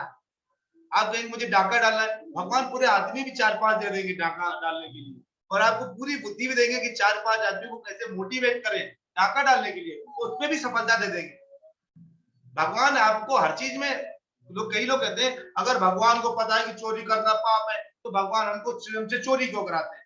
अरे भगवान ने आपको कर्म के लिए फ्री कर रखा है, जो करना है करो, जब करोगे तो बाद में देखूंगा ना मैं शास्त्र बोलता है ये मत करो, मैंने क्या किया, तुम्हें कर्म करने के लिए फ्री किया, तुमको शास्त्र दे दिया, गुरु दे दिया, वैष्णव दे दिए, मंदिर दे दिया, ये तुम्हें बताने के लिए दे दिया। अब तुम भरोसा नहीं करो, बाद में बोलो कि मेरी गलती, ऐसा नहीं ना होगा। एक व्यक्ति था, बहुत अच्छी कथा है, जो बहुत पूजा किया, बहुत पूजा किया, तो भगवान ने कहा एक जन्म तुम और कर लो अच्छे से, बस एक बार मृत्यु के समय में भगवान का नाम निकल जाएगा तो तुम सीधे गोलोक पहुंच जाओगे। कहता मैंने इतनी भक्ति करी है, अब मैं थोड़ा मस्ती करना चाहता हूँ, भुक्ति करना चाहता हूँ, भक्ति बहुत हो गया। अच्छा क्या करना चाहते हो, क्या देखो प्रभु आप मुझसे खुश है ना, बिल्कुल खुश है आज तक, एक काम करना, जब मेरा अंतिम समय आ रहा हो ना, जब अंतिम सांस निकलने वाली हो ना, तो मुझे बस एक चिट्ठी लिख देना और मुझे पता चल जाएगा, और मैं उस समय आपका नाम लूंगा और ठीक है भाई कर देंगे, चिट्ठी लिख देंगे तुम्हें। अब वो लड़का जो है पैदा हुआ, उसको पता, सब उसको याद था कि प्रभु जी इसकी बातचीत हो चुकी है। अब वो जो है जब 20-25 साल का 30 साल का हुआ तो उसकी शादी आदि भी हो गई, पत्नी भी आ गई। थोड़ा बड़ा हुआ तो पत्नी कहती तुम तो बहुत ही मस्ती में लगे रहते हो, भक्ति में लगे रहते हो, भगवान की तब देखते भी नहीं हो, क्या हो गया, नहीं तुम चिंता ना करो, मैं जो है ना भगवान से पूरी बातचीत है, मेरी प्लानिंग है, मेरा मैं इस बार गोलोक जाने वाला हूँ, टेंशन वाली बात नहीं, तो मुझे भगवान मुझे चिट्ठी भेजेंगे। क्या ठीक है। अब वो 50-55 साल का हुआ, तब भी वो कहते हैं कि जो अब तो कुछ भक्ति कर लो। अरे तुम टेंशन क्यों लेते हो जी, मेरा चिट्ठी है, अब उसको बीपी शुगर ये सब बढ़ने लगा 60 साल में, उसके घुटने की प्रॉब्लम शुरू हो गई, बाल आल पूरे सफेद होने लगे 40-42 साल की उम्र में। और वो थोड़ा सा बुढ़ा हुआ तो बीबी कहती है, अरे देखो कमजोर हो रहे हो, भगवान का नाम लेना शुरू कर दो, फंस जाओगे। कहता नहीं नहीं मुझे पता है। अब 82-83 साल का हुआ, खोपड़ी ऐसे ऐसे हिलने लगी। वो भी सोचा भगवान भी मुझे पता नहीं कितना जिलाएंगे, चिट्ठी भेजी नहीं रहे। अब वो खोपड़ी हिला के बीवी कहते, अरे अब तो सुन लो, देखो खोपड़ी भी हिलने लगी, भगवान का नाम तो ले लो। कहता अरे तुमको भगवान दांत थे ही नहीं उसके, तो ऐसे ही बोल रहा था। और ये बोलते डे हो गया। अब गया ऊपर, भगवान कहते भाई तुम्हारा काम हो गया, अब चलो फिर से जाओ नीचे, अब दूसरे कांड करो। कहता है क्या भगवान? लड़ने लगा, तुम जो है एक भी चिट्ठी नहीं भेजी, आप कैसे, आप झूठ बोलते हो, आप भगवान हो के झूठ बोलते हो, ऐसा क्यों किया? कहते तुम्हें चिट्ठी मैंने भेजी थी, मिली नहीं क्या? कि कौन सी चिट्ठी भेजी थी? कि जब तुम्हारा पहला बाल यहाँ पे सफेद हुआ था, वो पहली चिट्ठी थी। तो पहली बार बुखार आया था ना, वो तुम्हारी पहली चिट्ठी थी। फिर बाल सफेद हुआ, दूसरी चिट्ठी थी। फिर बीपी आया, शुगर आया कि तुम अब जा रहे हो, आ जाओ नाम लेने लगो, ये तीसरी चौथी चिट्ठियां हैं। फिर जब तुम्हारे दांत गिरने लगे, घुटने में दर्द आया, कमर में दर्द आया, तुम चलना फिरना बंद करने लगे, ये और चिट्ठियां भेजी मैंने। अरे अब नाम लो बेटा, आ रहे हो, नाम लेना शुरू करो, खत्म हो रहे हो तुम। और जब तुम्हारा अंतिम समय बिल्कुल बिल्कुल बिल्कुल मुंह में पोपले हो गए, बिल्कुल दांत सारे खत्म हो गए, तो मैंने कहा हर दांत के साथ एक चिट्ठी भेजी, मिली नहीं क्या? आप लोग में ऐसा कोई तो नहीं जिसको चिट्ठी मिल गई हो? बाल आल झड़ने लगे हो, बुखार उखार कभी आ गया हो, बाल आल सफेद हो गए हो? अरे नहीं प्रभु जी, बाल सफेद हो मैंने काले कर लिए, कोई दिक्कत नहीं। अच्छा, आंखें खराब हो रही, मैंने चश्मा पहन लिया। अच्छा अच्छा ठीक है, तब तो कोई दिक्कत, चिट्ठी को कोई दिक्कत नहीं। अच्छा बीपी के लिए और दवाई खा के बीपी ठीक कर दिया, चिट्ठी चिट्ठी का भी जरूरत नहीं है। अच्छा, यानी हर चीज की हमारे पास दवा सोल्यूशन है। चिट्ठी को इग्नोर कैसे करें, है ना? अरे बाल काले करिए, लेकिन चिट्ठी आ गई इतना याद रखिए। तो कई बार प्राकृतिक आपदाएं आती हैं, और कभी कभी सभी कर्मचारियों के एक साथ लाभ मिल जाते, सामूहिक कर्म मिला। संचित कर्म जो आपने जैसा जोड़ रखा था, वैसा उस हिसाब से आपको धीरे धीरे करके वही अंकुरित होता है, वो बीज अंकुरित होकर के पौधा बन जाता है। और वो जब फल देने लायक हो जाता है, तब जाकर के वो फल हमको जो है प्राप्त होता है। कैसे? हम उसको भोगना शुरू करते हैं, वो सुख के रूप में हो या दुख के रूप में हो। जब सुख के रूप में होता है, भगवान दिमाग से गायब हो जाते हैं। हम तब नहीं कहते हे भगवान मुझी को क्यों सारा सुख दे रहे हो, अरे कुछ पड़ोसी को भी दे दो। ऐसा बोलते क्या कुछ हम? अरे सारा सुख मुझे ही क्यों, मैंने ऐसा क्या अच्छा काम कर दिया, मुझे सारा सुख दे दिया, अरे पड़ोसी को आधा दे दो। ऐसा किसी ने सोचा है? नहीं, दुख के समय, बस दुख के समय ही हम बस ऐसा करते, हे भगवान सारा दुख मुझे क्यों। कभी सुख के लिए बोलिए कि सारा सुख मुझे क्यों दे रहे हो, तब तो बराबर आता है। दुख के लिए भगवान को कोसना है, और सुख के लिए खुद को बोला मैंने किया, मैंने मेरी वजह से, अरे मैंने ऑफिस में बहुत अच्छा काम किया इसलिए मुझे मैनेजर बना दिया गया, डायरेक्टर बना दिया गया, मैंने किया इसीलिए मुझे बनाया गया। अच्छा, तुमने किया है, भगवान क्या कर रहे हैं? कुछ भगवान कुछ नहीं करते, सब ऑटोमेटिक हो रहा है कि मैं ही कर रहा हूँ सब कुछ। और बाद में जब पंचर हो गए, नौकरी चली गई, हे भगवान मेरी नौकरी तुमने ले ली, खुद की नौकरी तुम चला रहे थे, नाम भगवान का दे दिया जब नौकरी चली गई। भाई अगर चलाने में तुम थे तो निकलने में भी तुम ही होगे ना। रोटी अच्छी बनी तो मैंने बनाई, तो भगवान ने करवा दी। किसी से बोलो अरे तुम मंदिर आए करो, अरे जी जब भगवान की इच्छा होगी तो बुला लेंगे। अच्छा, मूवी कैसे चले जाते हो? भगवान की इच्छा थी क्या कि मूवी चले जाओ? नहीं, वो तो अपनी इच्छा से चले जाते हैं। मूवी हम अपनी इच्छा से जाएंगे, खाना हम अपनी इच्छा से खा लेंगे, पानी पूरी अपनी इच्छा से खा लेंगे, चिकन तोड़ तोड़ के अपनी इच्छा से खा लेंगे, और मंदिर जाएंगे भगवान की इच्छा से। ये अच्छी बात है ना? भगवान आके सामने खड़े होकर चतुर्भुज में, बेटा अब मेरी इच्छा हो चुकी है, अब तुम मंदिर जाओ। तब हम मंदिर जाएंगे, ऐसा है क्या? अब बेटा मेरी इच्छा है कि तो अब, क्योंकि सास भी कभी बहू थी सीरियल देखो। अच्छा, तो हम सीरियल देखेंगे, ऐसा भगवान नहीं कहते। बाकी सारे काम मेरी इच्छा थी, और भगवान से संबंधित सारे काम भगवान की इच्छा थी, भगवान करेंगे। ऐसा है क्या? अब कहते हैं प्रारब्ध कर्म क्या है? प्रारब्ध कर्म हमारे जीवन काल के व्यापक ढांचे को निर्धारित करता है। हम कैसे सकल सूरत लेके आएंगे, कैसे परिवार में जन्म लेंगे। आपने डिसाइड किया क्या कि ये माता पिता थोड़ा खूबसूरत नजर आ रहे, इन्हीं के घर में तो थोड़ा खूबसूरत हो जाएंगे। ये डिसाइड किया था क्या? जितने खूबसूरत लोग हैं उनसे बात कर रहा हूँ, जितने भक्त लोग हैं, अरे भक्त परिवार में। अरे नहीं, ऐसा नहीं होता। आप डिसाइड नहीं करते।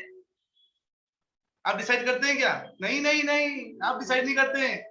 आपके कर्म डिसाइड करते हैं। अगर आप भक्त परिवार में पैदा हो गए और नहीं भी हुए, और आपने कहते हैं भगवान की अगर कोई चांडाल के यहाँ भी पैदा हो जाए, मतलब कुत्ता खाने वाले घर में, और वहां भी एक बार हरे कृष्ण का महामंत्र का नाम ले ले, तो वो एक ब्राह्मण परिवार में पैदा हुआ अधम व्यक्ति से ज्यादा ऊंचा हो जाता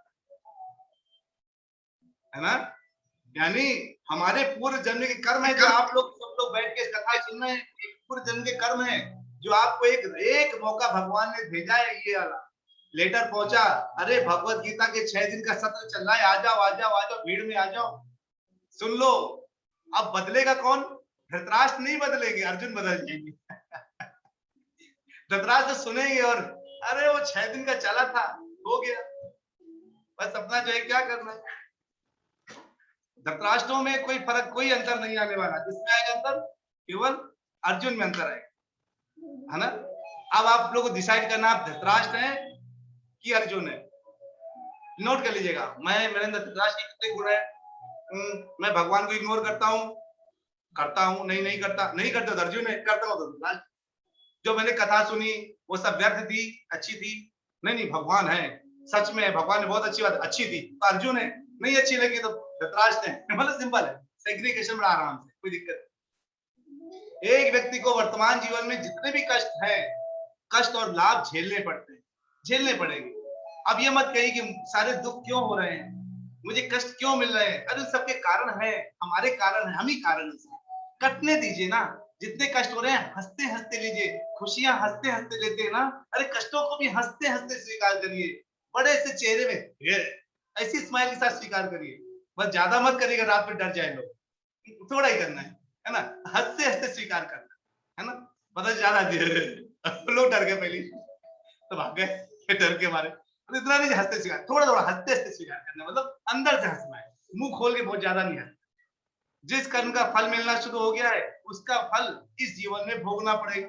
भाई जो कर्म आपने 3 जन्म पहले किया था, अब वो फल, अब फल निकल रहा है उसका। या तो अच्छा मीठा फल निकल रहा है, या तो कड़वा फल निकल रहा है। जो फल मिले उसको खा लीजिए, फल खत्म हो जाएंगे। भाई खाने से तो खत्म होगा ना, पड़ा रहेगा तो सड़ता रहेगा। मीठा है, कड़वा है, खा के खत्म करिए, अगला फ्रेश जीवन मिलेगा, फ्रेश बढ़िया फल मिलेंगे। अभी अपने कर्मों में अकर्म जोड़ दीजिए, भगवान की चीजें जोड़ दीजिए, देखिए कैसे मजा आने वाला है कि नहीं। अभी तो अंदर से वैराग्य पैदा हो रहा होगा, जैसी कथा खत्म होगी सारे वैराग्य खत्म हो जाएगा, और अंदर से आएगा, हाँ वो टीवी सीरियल लगाओ जो कल का न्यूज नहीं सुन पाए अभी, वो 2 दिन में 3-6 दिन के चक्कर में 1.5 घंटे में सीरियल छोड़, उसकी रिकॉर्डिंग सुना दो जरा, वो सीरियल जो छूट गया। मैं मजाक कर रहा हूँ, मुझे पता है आप लोग तो बहुत सिंसियर बनते हैं। कर्म विच्छेदित, कुछ लोग अमीर और कुछ गरीब क्यों पैदा होते हैं, अलग अलग लोगों को अलग अलग शुरुआती स्थितियां क्यों मिलती हैं। अरे यही तो कारण है, हमारा ही कर्म है जिसके प्रारब्ध बना के हम इधर उधर चले जाते है ना। कोई बहुत स्पेशल नहीं, ठीक है। इसको हमने बहुत अच्छे से समझा अभी। तो अब शुद्धिकरण कैसे कर सकते हैं? जाप के द्वारा, प्रसाद खा करके, तुलसी पूजा करिए। तुलसी क्या होता है?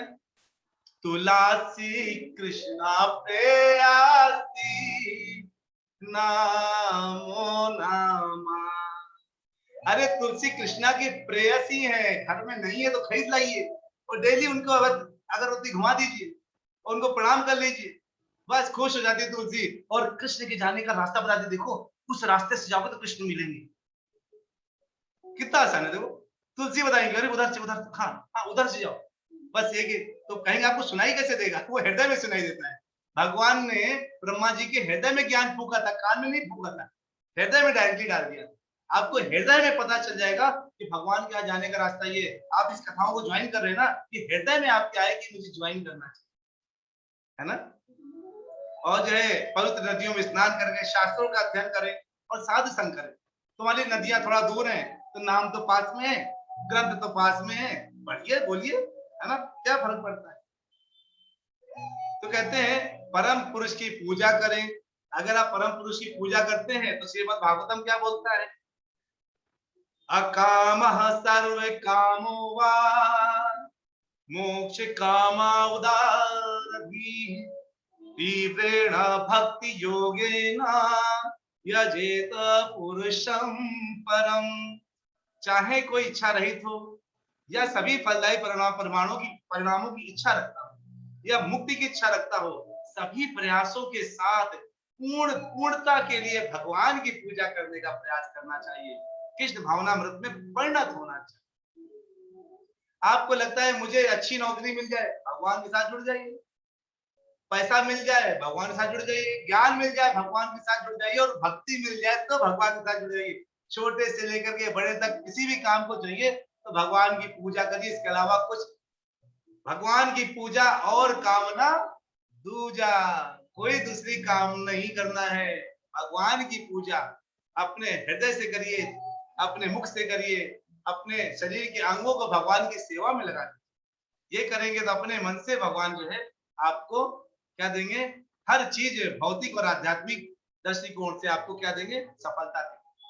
इस चैंटिंग को एक बार मैं जो है एडमिन से माता जी से रिक्वेस्ट करूंगा कि जो है सबको अनम्यूट कर दें। आप सब लोग अनम्यूट हो जाइए प्लीज, और अनम्यूट होकर के आप सब लोग हरे कृष्ण महामंत्र का जाप एक साथ हमारे साथ करिए 1 से 2 मिनट। तो सब लोग करेंगे साथ में, है ना? सब अनम्यूट हो सकते हैं ना? आप सबसे अनुरोध है, कृपया आप सब लोग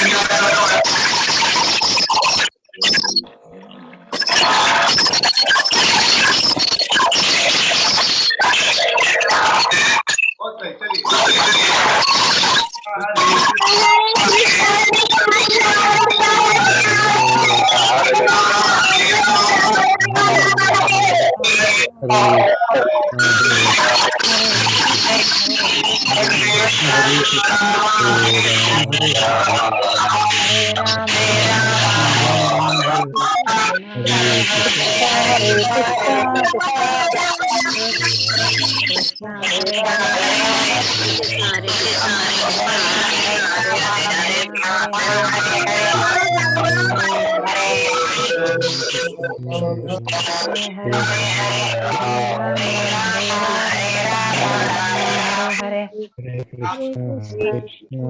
हरे कृष्णा हरे कृष्णा बहुत आपने जो है हरे राम हरे राम हरे राम हरे कृष्णा कृष्णा हरे हरे, हरे राम राम राम राम अपने आप हरे को सब लोग कर लीजिए। सुनेंगे क्योंकि ना वो सब लोग म्यूट कर लीजिए।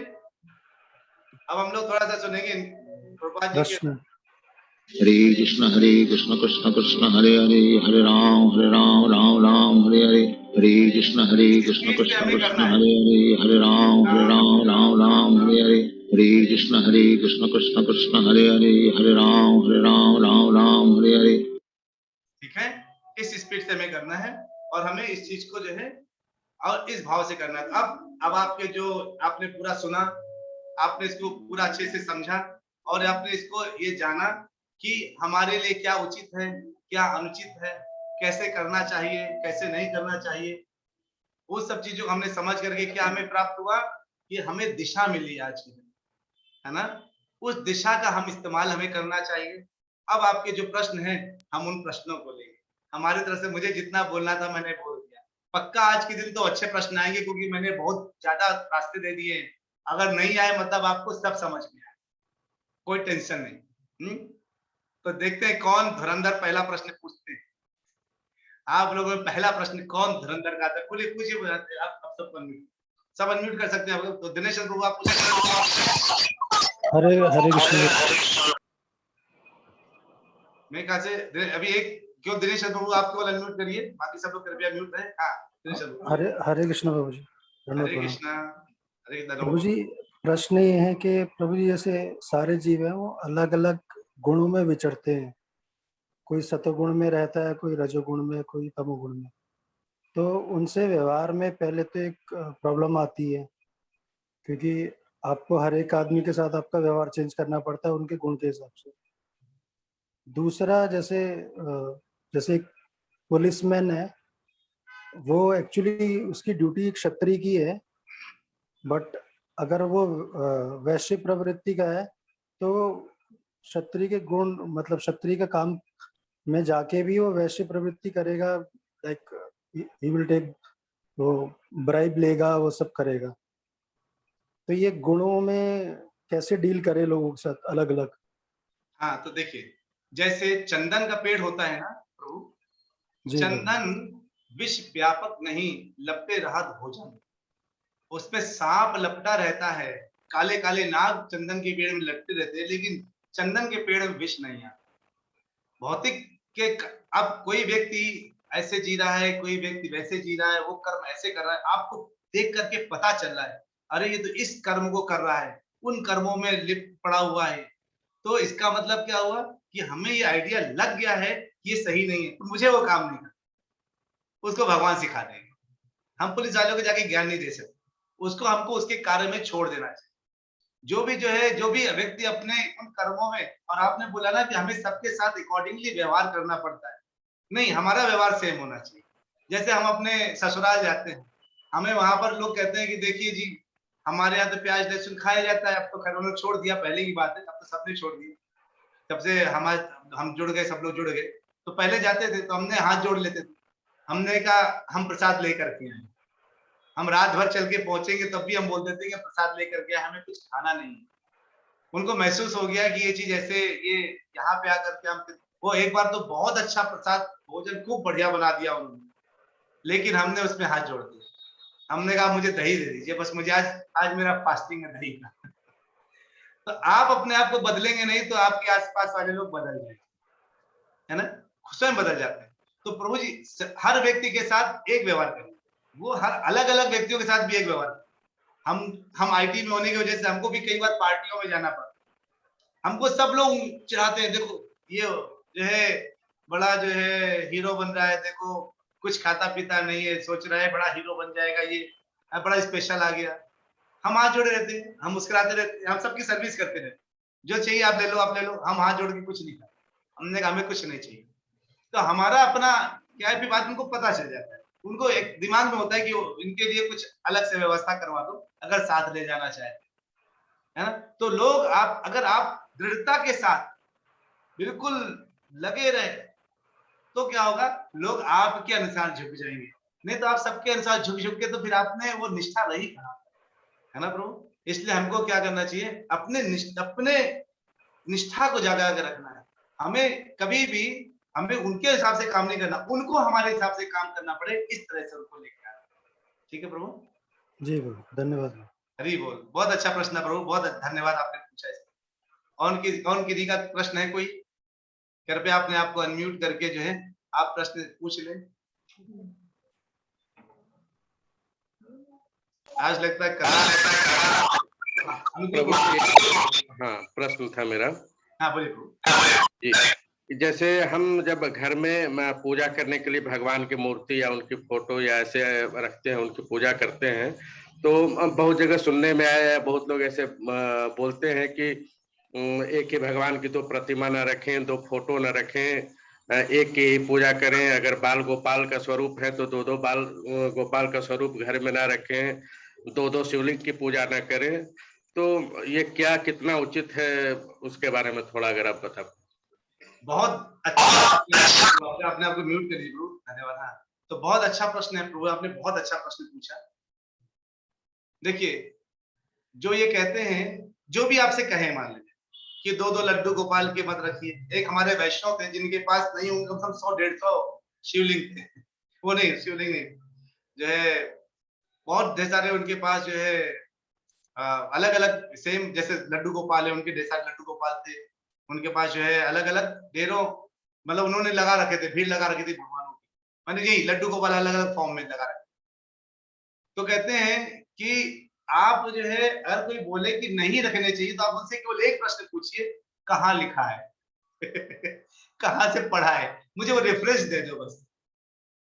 हाँ, तो वो शालीग्राम बहुत सारे रखे थे उनके पास, शालीग्राम 100 के करीबन शालीग्राम, इतने शालीग्राम थे उनके पास कि वो जब गए तो देखा छोटे से लेके बड़े तक शालीग्राम। तो अगर कोई ऐसा बोले कि नहीं रखने चाहिए डुप्लीकेट कॉपी, तो मुझसे हाथ जोड़ के विनती करिए, कृपया आप जहां लिखा हो या किसी आचार्य ने बोला हो या किसी शास्त्रों में लिखा हो, तो कृपया आप वहां से देख करके मुझे बता दे, तो मैं मान जाऊंगा। मैं आपकी बात क्यों मानूंगा कि आप तो मेंटल स्पेकुलेशन से कुछ ही बोल सकते हैं, अपने देहात बुद्धि से कुछ भी बोल सकते हैं। हमें उनके देहात बुद्धि में फंस करके अपने काम बदलने नहीं पड़े। आप आराम से 2 लड्डू को पालें, सेवा करें। आप जो है सेवा, लेकिन 2 लड्डू को पालें तो 2 लड्डू गोपालों की सेवा करनी पड़ेगी। घर में 1 बच्चा होगा तो कितना खाना बनाना पड़ता है? 2 रोटी। 2 बच्चे होंगे तो 4 रोटी। अब आपने किया 2 लड्डू गोपाल है और खाना बना रहे 2 ही रोटी, तो 2-2 लड्डू गोपाल आपस में झगड़ेंगे नहीं कि भूख लगी, भूख लगी। है ना? तो अगर जितने लड्डू गोपाल आपने रखे, उनको उतने लोगों लड्डू गोपालों को खिलाने की क्षमता भी रखना पड़ेगा। आप रख चाहे जितने लीजिए, मनाही रखने में नहीं है। मना ये अगर हिम्मत उनको सेवा करने में उतनी है, अब ये ना वो सारे लड्डू गोपाल बिना कपड़े के बैठे बेचारे देख रहे हैं, आएगा, अब आएगा खाना, कपड़ा पहना दे, सर्दी में स्वेटर पहना दे, कंबल उड़ा दे, रात में सुलाई नहीं रहे, जगह जगह मेरी आंखें ऐसे ऐसे हो रही हैं। अब ये भाव लड्डू गोपाल के अंदर ना है ना? उनको लगे हाँ मेरी सेवा हो रही, तो दूसरा बोले मेरी भी सेवा हो रही। उनके चेहरे में प्रसन्नता रहनी चाहिए दोनों की, गुस्से से ऐसे नहीं देखने चाहिए। आपने लड्डू गोपाल देखे? ऐसे दिखते हैं, है ना? और कई लोग कई लड्डू गोपाल ऐसे दिखते हैं। क्यों? डिपेंड करता है कि आप कैसे जो है आप कैसी सेवा कर रहे हैं। अगर आप उनकी सेवा नहीं करते ऐसे देखेंगे वो। आओ अगली बार आना, बताता हूँ। है ना? तो आपको जो है क्या करना है, अगर रखिए प्रभु जितने रखना है, लेकिन केवल क्या है उनकी सेवा प्रॉपर उचित मात्रा में, सारे लड्डू गोपाल ऐसा ना हो कि एक खाली एक कुपोषित हो गए। है ना अनुकूल प्रभु जी? आपको आंसर मिला हरे क्या प्रभु? कृष्णा प्रभु जी। हरे कृष्णा माता जी, हरे कृष्णा प्रेम माता जी। प्रभु जी बोलते हैं कि शालिग्राम भगवान को औरतों को पूजा नहीं करना चाहिए, क्या ये सही है? आपने सही प्रश्न पूछा माता जी, और जो है यही कहा जाता है, और ये हमको ध्यान देना चाहिए कि माताएं उनको शालिग्राम को ना नहलाएं, है ना? और जो है पुरुष प्रभु जी लोग नहलाए तो ज्यादा उचित है। लेकिन जब भगवान की सेवा की बात आती है और प्रभु जी लोग है नहीं, तो आप जो है मतलब सेवा कर सकते हैं, सेवा करने में दिक्कत नहीं, लेकिन कोशिश यही करना है कि प्रभु जी लोग बच्चा नहलाते, प्रभु नहलाते हैं। इसके विषय में और ज्यादा जानकारी मैं शालिग्राम प्रभु के बारे में, महाराज के बारे में और जानकारी आपको दे दूंगा। ठीक है प्रभु? ठीक है माता जी। ठीक है स्वामी, थैंक यू। और किसी का कोई प्रश्न है क्या? शशि माता जी आपने अपने आप को अनम्यूट किया था, आप कुछ पूछना चाह रही थी क्या? वो मैंने ना, एक तो लड्डू गोपाल है, ऊपर से वो बांसुरी वाले भगवान कृष्ण भगवान है, तो वो भोग दोनों को अलग अलग लगाने का क्या कि एक में मतलब एक ही बार दिखा दिया उनको? बहुत अच्छी प्रश्न, बहुत अच्छा बात आपने बोला माता जी, कि आप कहे प्रभु जी अब आप बोल रहे हैं कि सबको अलग अलग लगाना है, कि अब तो मैं सबको थाली अलग अलग लगा देंगे दिक्कत हो जाएगी, तो ऐसे नहीं माने। एक थाली में अब आपको पता है कि एक लड्डू गोपाल है, एक बांसुरी वाले भगवान खड़े हैं, है ना? तो दोनों को खाना प्राप्त मिलना चाहिए नहीं, तो अब एक रोटी की जगह 4 रोटी रख दीजिए, बस एक ही थाली, वो आपस में मिल बांट के खा लेते हैं। लेकिन लड्डू गोपाल के तो दांत ही नहीं है अभी, कैसे खाएंगे वो?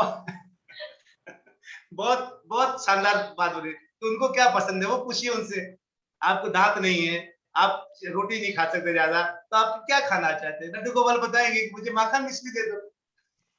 तो जो आपको मैं सुबह सुबह उनको दूध पिलाती हूँ, तो वो दूध वाला कभी कभी लेट आता है तो 9 बज जाते हैं, नहीं तो नहा धुला के 1 घंटे बाद उनको दूध पिला देती हूँ। बहुत अच्छा करती है माता जी, आप माँ की तरह जो सेवा करते भगवान बहुत अच्छे से लेते हैं। आप तो जो है बहुत, आपने जिस ढंग से बोला नहीं कि उनके तो दांत नहीं हो, कैसे तो दूध पी लेंगे ना, उनको दूध पिलाइए, मकान मिश्री खिलाइए। बहुत उत्तम, आपको दंडवत प्रणाम माता जी, आप बहुत अच्छे से सेवा के। मैं तो इतना वो करती हूँ, लेकिन भगवान मुझे दर्शन देते ही नहीं है। दर्शन माता जी, दर्शन आपको देते हैं ना, आप जिनकी सेवा कर रहे हो वो दर्शन, वो आपको इधर आकर के चतुर्भुज में नहीं अचानक आ जाएंगे, आपको ये विग्रह रूप में, श्री विग्रह रूप में दर्शन देते हैं। डेली आप दूध पिला रहे हैं, डेली उनको सेवा करवा कर आप क्या मतलब हाथ में लेके तो खिलाते पिलाते होंगे ना, सामने रख के तो दर्शन तो करते ही होंगे ना।